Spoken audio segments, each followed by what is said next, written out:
welcome back to another lit video. Thank you so much for tuning in. If you're new here, go ahead and hit the subscribe button. If you're old, if you're new, go ahead and hit that like button, because you're definitely going to hear about something or see something that you like in this video. And if not in this video, at least one other video in my playlist, because I do all kinds of videos.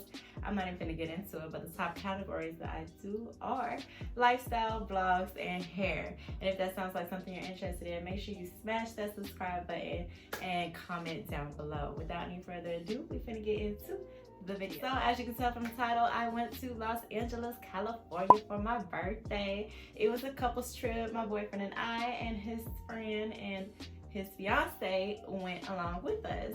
We booked our flight through Expedia. We drove from Chattanooga, Tennessee down to Atlanta, Georgia. And baby, you gotta be 3 hours ahead of schedule when you go through Atlanta airport. And I'm telling you that now. We arrived 2 hours early and we thought that was plenty enough time, and it was not. We missed our flight, but luckily there was a flight like an hour after ours. We were supposed to leave at 7:55 and then we left Atlanta at like 10:30 a.m. so that wasn't an hour. But yeah, it was enough time to go through security and stuff, and we paid $75 for a upgrade to go to Comfort Plus. It was the exact same seating as regular economy, so don't waste your money there. But yeah, come 3 hours ahead of time if you are ever traveling through Atlanta airport. They even have like an underground railroad, like a subway, whatever, that'll take you to domestic, international, or baggage claim, etc. And that can be confusing, so make sure you arrive early in case there are some mishaps that happen along the way. So once we landed in LA, our other couple who made their flight on time met us in a rental car. We had like a 2021 or 2022 Nissan. It was really nice. We drove that to Nevada on the second day, which I'll tell y'all about later. But I thought this was gonna be a vlog, so that's why there's so much footage throughout. And I hope you guys appreciate that, but I was enjoying the moment and living in the moment while I was on this trip. So having a phone and being up in other people's face, that wasn't really my thing. But in the future, I'll probably be going on a trip alone. Actually, for sure, I'll be traveling to Cleveland, Ohio for my cousin's wedding in September. So stay tuned for that, and I will definitely be vlogging very detailed. Anyways, back to this trip. As our flight was like taking off on the runway, my boyfriend was like, oh my gosh, I left my wallet at the airport. How do you do that? We were sitting in the gate like right before you board onto the plane, and he had his wallet in his back pocket with just a little cash and his debit card, ID, and all of that. Luckily, somebody turned it in and we were able to pick it up once we arrived back in Atlanta. But yeah, that was an inconvenience on the trip because we couldn't go out at nights really or go to any clubs or anything, which we plan to do. But we'll definitely be going back because LA was definitely a vibe. And also, I guess it was very common for people to lose things in the airport, because I had found somebody's ID and someone's phone and I turned it in. So yeah, make sure you have all of your belongings on you at all times, especially right before boarding the plane, because they are not going to wait for you. And also, we had put like a bright orange tag on our luggage. We had one luggage that we shared for our shoes, most of our shoes and our clothes, and then we had like some backpacks that we stuffed with clothes and extra little stuff that we needed too. So we only had to pay for one luggage, which was like $37, and our carry-on was free, in case you were wondering. But yeah, they picked us up in LA in the little Nissan. It was nice. And then from there, we went to Cookies. I'm not gonna go into much detail about what Cookies is. Google it if you don't know what Cookies is. But they had some real nice herbs. And we got lit off of that. And then we were just chilling. We went to the liquor store and got some Casamigos. That was lit. That lasted the whole weekend, because that is a very strong but smooth drink. And I was mixing it with Red Bull, Gold Red Bull, and Gold Rockstar. And my boyfriend kept talking about me because he's like, you done had that can in your hand all weekend or whatever. But yeah, that's what I drank with it, and it was a vibe. I didn't get too drunk, I didn't get hungover, nothing. So if you're interested in trying Casamigos, I give it a 10 out of 10. I had the Blanco, if that matters. But yeah, so what else did we do on Thursday, the 11th? We went to Chick-fil-A. The people that we went on the trip with are kind of picky eaters, or just like not very adventurous eaters. So we kind of got them out of their shell later on. But for our first meal, we did have some Chick-fil-A, which was cool. What did we do after that? We went to our hotel, which was in Beverly Hills. It was the Sofitel Hotel. So beautiful inside and out. We booked with booking.com. I've never used that site before. I only used that because we were going with another couple and we wanted to stay in the same hotel, and so I used what they used when we were booking. And with the $300 deposit for incidental fees, it came up to $1,266, but they refunded the $300 at the end of the trip, which was cool. Was it worth it? I mean, it was a very nice hotel. I'm just upset that we never even got to look at the pool. I wanted to at least see what it looked like. We paid all this money for this hotel.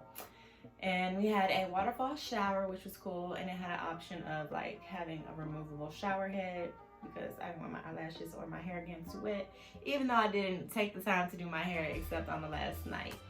But yeah, it was clean and everything, but the price that I paid for that hotel, I could have booked this hotel in Hollywood and gotten a king suite with a balcony and a lot of amenities. But next time we go, we'll book there. And we were really tired from our flight, so we got home and just showered and chilled until dinner time. And then we ate at this, well, me and my boyfriend ate at this place called LA Burger Bar, or LA Burger, I don't know. Here's a picture of our food here. It wasn't all that great. They had grass-fed beef, which was supposed to be really good, but the bread, the buns were a little bit too chewy. I guess they were house-made buns, but they were a little too fresh for me. And the condiments were thrown on there very sloppily. And then we just went to sleep. Friday, we went to the Griddle Café. They had these huge pancakes, like so big. I'm so mad that we wasted it, but it was a great experience.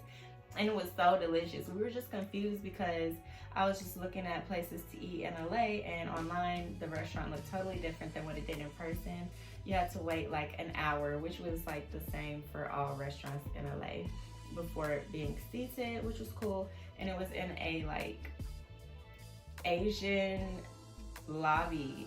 Like, I don't know how to explain it. They had like a Buddha outside, and it was just Chinese or Asian decorations all over, and it was like themed like that in a restaurant until you got the menu, and it was just like a regular diner with like huge food options. My boyfriend got a Oreo pancake, eggs, bacon, and orange juice. I got bottomless mimosas for the table, and I got a banana pudding with walnuts and caramel and whipped cream. It was so good. Pancake. The other couple got a regular stack of pancakes, which they only needed one because they got two and they didn't finish it halfway. So yeah, I would definitely suggest to go there for great pictures of food, and it has a great view over the hills. I think it was in Beverly Hills, but yeah, or really close to it, like 5 minutes away. And yeah, that was a cool place. Then we drove to Nevada for 5 hours.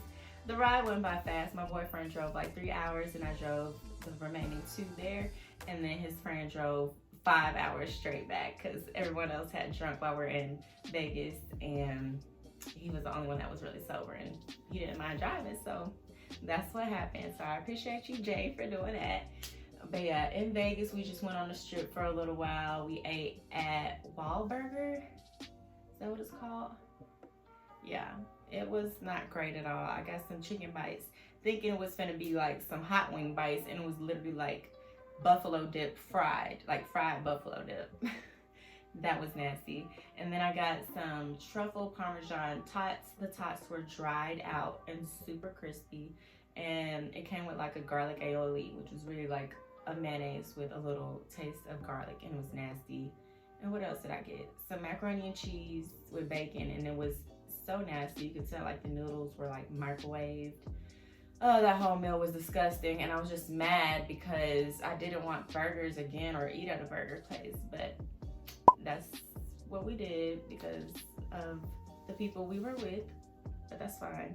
And I was mad that the food was not good because it was hot in Vegas. It was like 112 degrees hot, And that's why we left, because it was getting too hot and we got on the road too late and didn't want to be in traffic or on the road too early in the morning or whatever. So we just stayed on the strip for like an hour and it was cool. Oh, but on the Vegas strip, there were these girls in like cabaret outfits, I guess you could say, with like the big feathers and the leotard.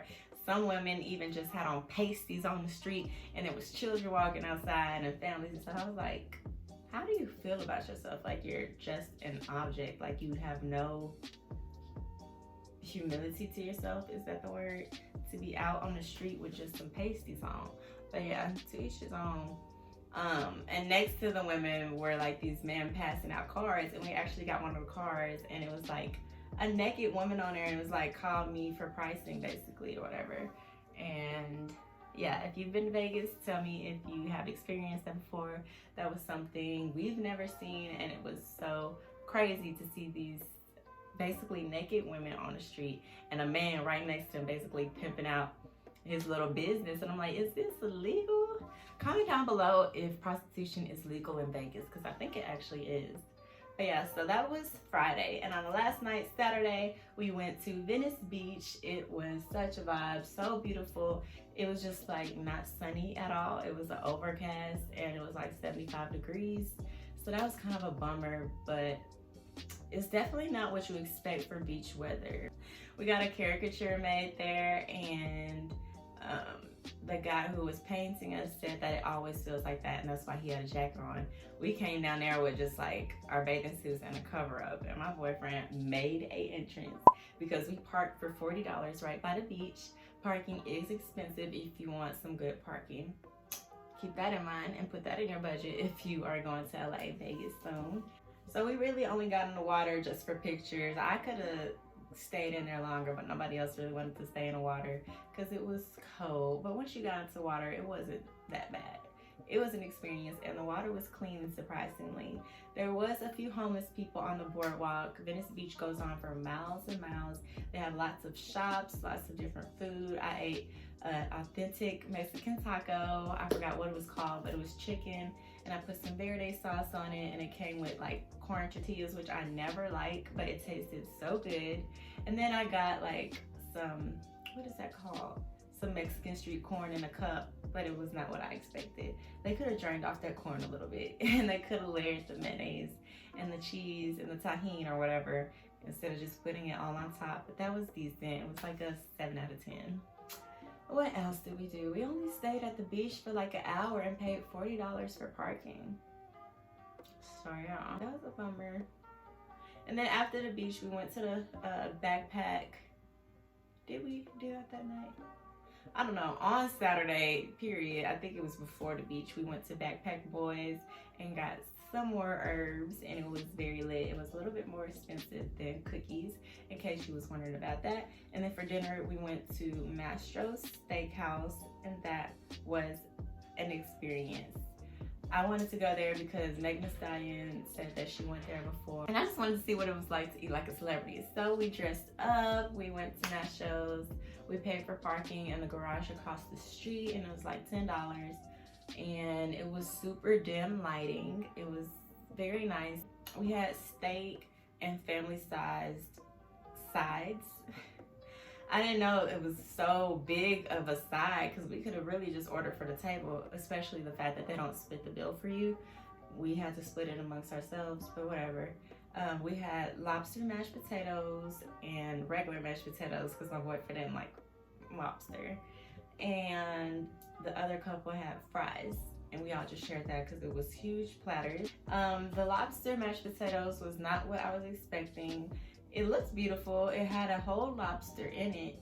You could see the claws and everything, but it was just overcooked. It was not tender at all. It was very chewy. Really didn't have any flavor. And the mashed potatoes were watery as hell, like for real. Like those were some boxed mashed potatoes at that expensive ass place. And the mashed potatoes was like $36. And the steak was like $70. My boyfriend's steak was like $80, $85, I think. I don't know. He got the biggest steak, and The steak was really good. It was extremely tender, but it needed a little bit more seasoning. But they like to showcase the taste of the meat, so they only put like salt, pepper, and parsley. But it was really good. I would rate that an 8 out of 10. Then after dinner, we went to the room and changed and went to Hollywood Boulevard to see the stars on the street. And those stars go on miles and miles. So it's really hard to just like find which star you're looking for, but it was a nice vibe. There was lots of clubs, lots of shops on that boulevard, and a lot of homeless people. But the homeless people do not bother you at all. They're not even begging or nothing. They're just like minding their own business. It was kind of sad because there was this one homeless man who we almost stepped on because he was just like wrapped up in a tarp or a tent, just like on the sidewalk on a building on the walkway. And there was like some cockroaches on some of the streets and kind of dirty, but it was an experience. I didn't feel unsafe at all, especially being in a group of people, and it was really nice. I really wanted to go to Star Hookah Lounge, which was on the Hollywood Boulevard, and they also had a Hollywood Hookah Club, and that looked like it was lit. So check out those clubs if you're ever in LA. And yeah, it was overall a great trip. I cannot wait to go back. The people are so nice everywhere. Like, staff at all the places we had no problems with. Everybody was so sweet. Everyone got tips. They deserved it. We had valet at the hotel, which is definitely recommended, just so you don't have to wait to go and find your car, etc. It's already just pulled up right when you come downstairs, and you can get in and go. It was $50 a day for valet parking. And yeah, I hope you guys like this story time. It was kind of all over the place. It wasn't really a vlog like I wanted it to be, but I hope you visit some of the places that I mentioned because I had a great time and I cannot wait to go back. LA is definitely on my radar to move to. Like, I always have wanted to stay in Chattanooga, Tennessee, but once I hit the West Coast, I was like, okay, I see what they're talking about. It is definitely worth the hype. It is a little expensive, but once I make it, everything is going to be just in my price range. All right, you guys. Until next time, you guys. Bye. All right, y'all. I'm sitting here editing the video, and I just realized I left out so many key points in the story time, but I did touch on them. I don't know if you want to hear more about certain places we visited or did. Just let me know in the comments, and I will definitely reply and answer your questions and elaborate on any point of this story time that you want me to. But I forgot to say that we got some Roscoe's chicken and waffles, and we got it delivered to the hotel because we woke up too late. They closed at 12, and we ordered at 11:35 and had it delivered to the hotel, so we didn't have to worry about being in traffic, waiting in line, waiting for the food, none of that. It arrived to the hotel hot, and it was definitely worth the hype. I just thought, since it was the only kind of soul food in LA, that it was just hyped up. No, it's definitely worth to try. It was really good. I got chicken wings, macaroni and cheese, greens, and cornbread, and everything was 10 out of 10. They made their own hot sauce. It tastes like Texas Pete, but thicker, like mixed with something else, maybe a little lemon pepper. I don't know. It was so good. So definitely check them out. Like I said, comment down below if you would like for me to elaborate on any other part of the story time. Until next time, you guys. Bye.